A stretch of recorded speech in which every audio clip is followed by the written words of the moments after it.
At just $3.50, your daily latte will cost you $76,000 over 30 years. And that's why millennials can't afford a house.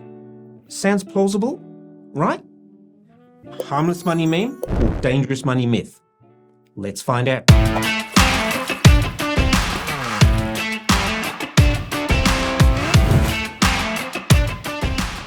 The notion that how much you spend on coffee is the difference between success in life and a retirement spent in penury has strong currency in the media and among personal finance bloggers. So how could it be so wrong on so many levels? Firstly, the maths is flawed. It ignores the fact that the $76,000 is only worth $32,000 after 30 years when you take inflation into account. And it's the same maths that says your daily latte, which contains 176 calories, will result in you putting on 8 kilograms a year or 240 kilograms over 30 years. This is a game that economists love to play. It's called keeping everything else constant. And this is simply not true in reality when it comes to human behaviour, and especially when it comes to money behaviour.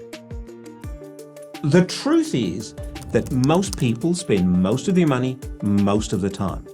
This explains why couples without children do not accumulate more assets than couples with children, despite the obvious cost of raising children. It's simply not true that millennials are actually squandering their hard-earned. We may spend 50% more on eating out, but the total we spend on food in dollars adjusted for inflation has not materially changed since the mid-80s. And why pick on coffee? We spend 9 times as much on alcohol as we do on coffee. So why isn't alcohol blamed for millennials not being able to afford a home?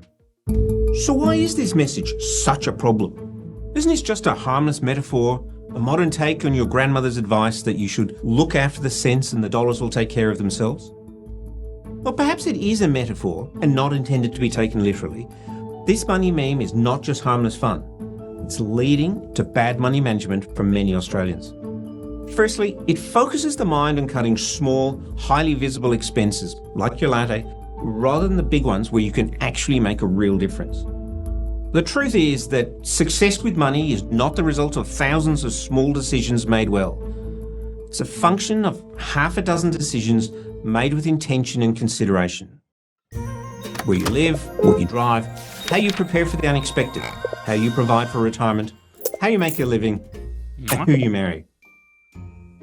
For example, the difference between spending $735,000 and spending $710,000 on your home will pay for a lifetime of lattes.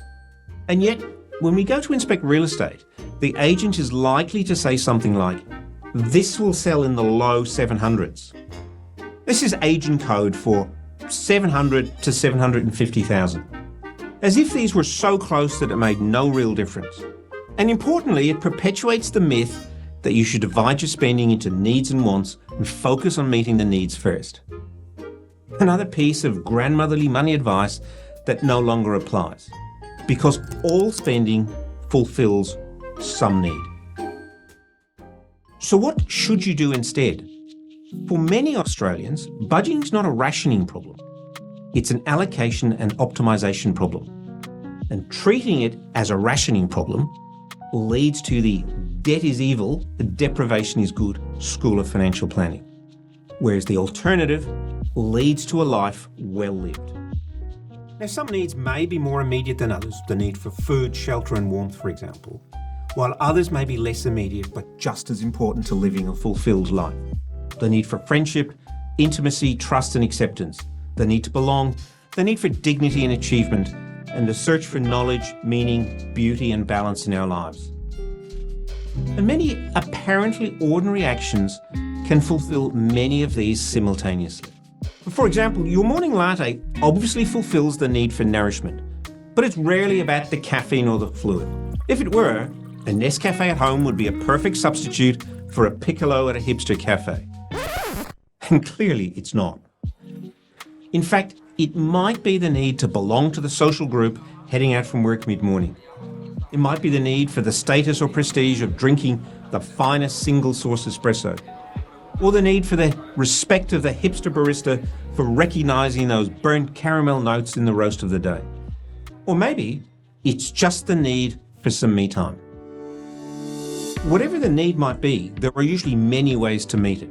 So start with identifying the need and then work out the best way to satisfy it. Focus on how your spending makes you feel. That's why at Life Sherpa, we think of spending in 3 categories: chore, live, and grow. Chore spending delivers no joy at the time of spending. It's mostly noticed by its absence rather than its presence. Food, shelter, utilities, and insurance, for example. Live spending is the things that make life worth living. It's mostly about looking good and feeling good, going out and entertaining yourself. Grow spending includes the things that make you feel like you're getting ahead, and it's mostly about achieving goals like paying off your debts, buying your home, and investing. The secret is to allocate enough to grow to satisfy your need to feel like you're getting ahead. As much as possible to live, and as little as possible to chore.